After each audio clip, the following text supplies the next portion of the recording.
Hello, my dear Nighthawks, and welcome to the Street Cafe. This is my second symposium in this place, and it's a symposium because you can expect some replies in the comments.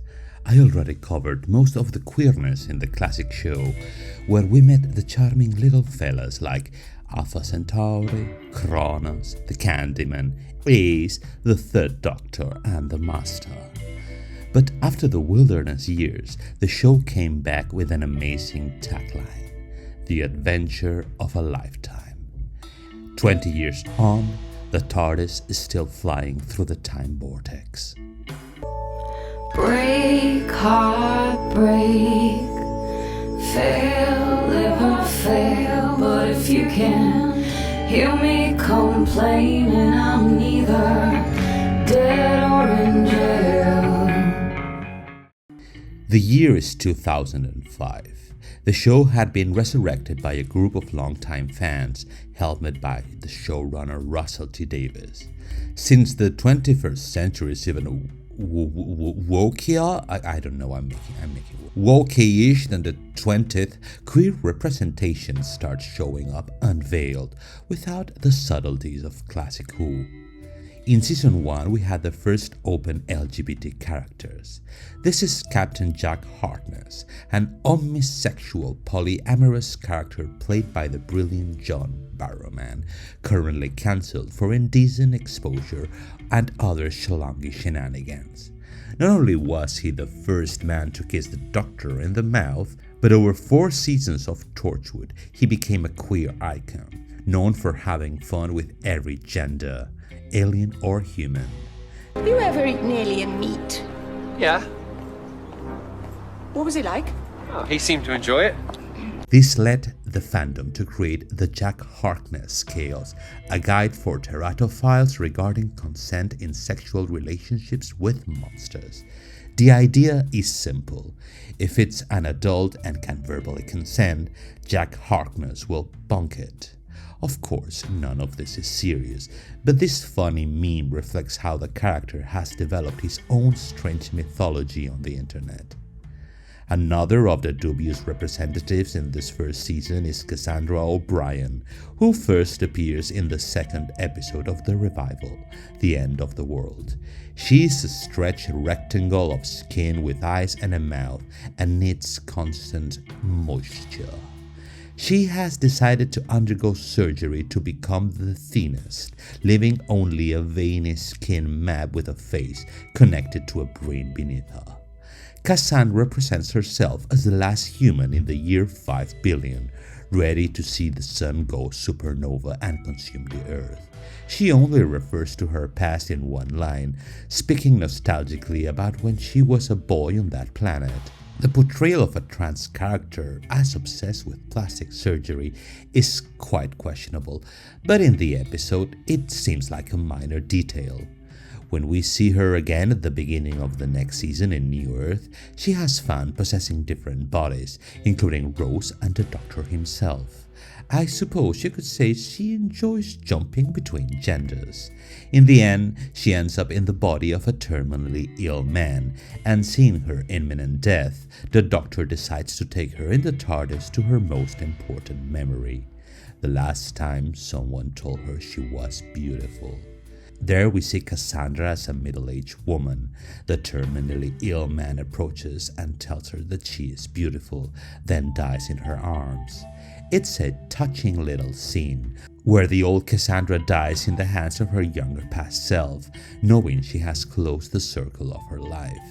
It's a genuinely beautiful ending for a character who had been presented as a one-dimensional villain until that moment. It may not be the best representation, but it has more depth and heart than it initially appears. Things would improve in the future.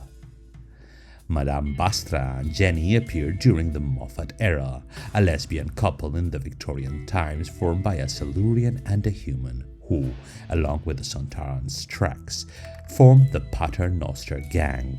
They show up in many episodes of the 11th Doctor era and serve to introduce the 12th in his first story, Deep Breath. Jenny and Madame Bastor are from a relationship that would be taboo in Victorian times, or even in ours, cause, she's a fucking ancient lizard from the depths of the earth. She covers her face with a black veil like a widower, not only to hide her alien face, but also as a metaphor of her forbidden love. With Moffat, the series began to introduce some occasional LGBT characters, although most are quite forgettable and not treated with the respect they deserve. In A Good Man Goes to War, a gay couple briefly appears, identifying themselves as the fat one and the thin one, as in Abbott and Costello. They die shortly after. Thank you, Moffatty baby Muffy Muff. This is the representation I want. Woo, I guess. At the beginning of the Capaldi era, his then companion Clara Oswald tells her students that she had the chance to kiss Jane Austen during her travels to the past. But again, it's an anecdotal situation where bisexuality is merely referred to as a wink to the audience. The first lesbian companion arrived in 2017 with Bill Potts, and here we finally got some sapphic scenes.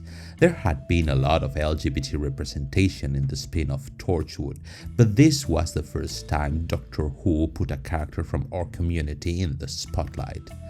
Although Bill Potts lasted only one season, her arc is one of the most effective in the show's history, and her love for another woman brought a glimmer of light to one of the Doctor's most tragic episodes. The Moffat era also introduced Missy in Peter Capaldi's first season, and while this isn't exactly LGBT representation, one thing is certain: the Master has changed gender.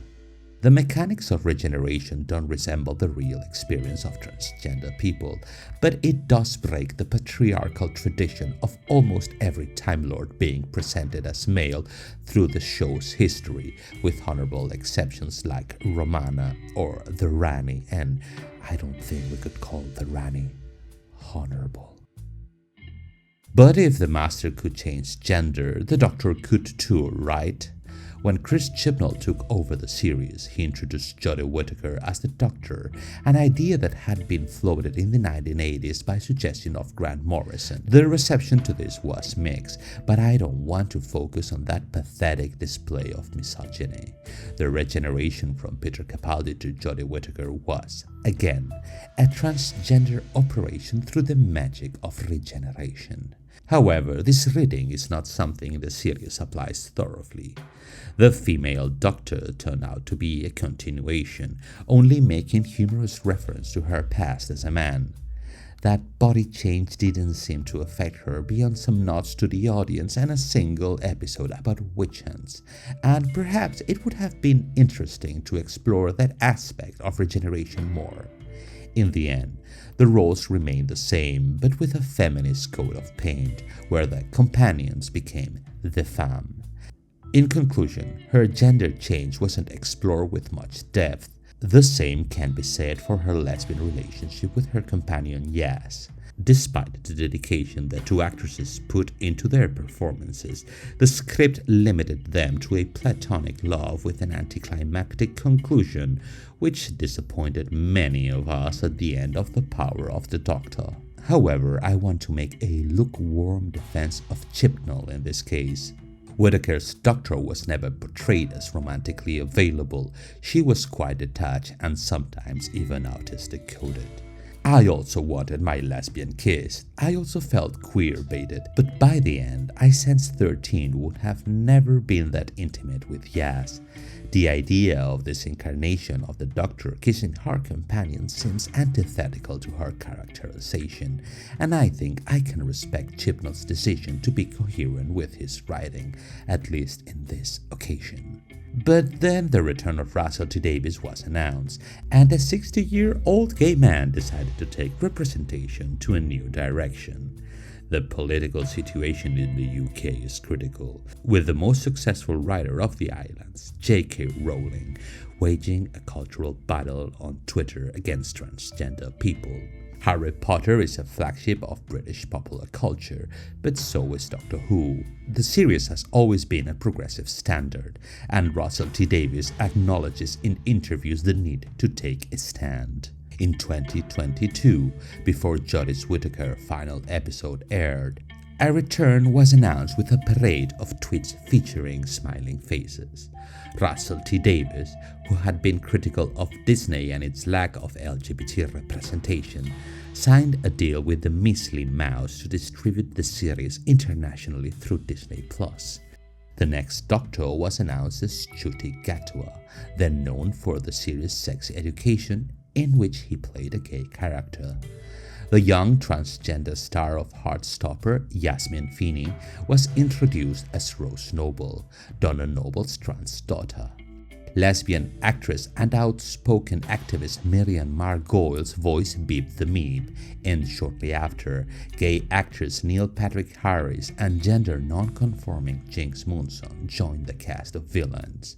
Meanwhile, David Tennant returned for the 60th anniversary special and demonstrated his commitment to trans youth, as some of his children are trans or non-binary. I really don't know. I don't know much about his personal life, nor do I care. Graham Linehan didn't like that at all and accused him of being a groomer. What a sad divorce loser this Graham. Some began to wonder if the show was going to become woke or rainbow propaganda, but they had been whining about that since Whittaker was announced, or maybe even Bill, so let's just ignore them.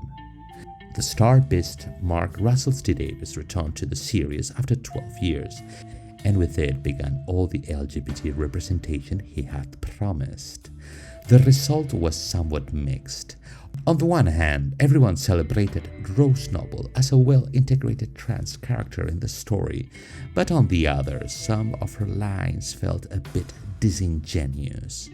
The first controversy is at the beginning of the episode, where some bullies mock her and call her by her previous name, Jason.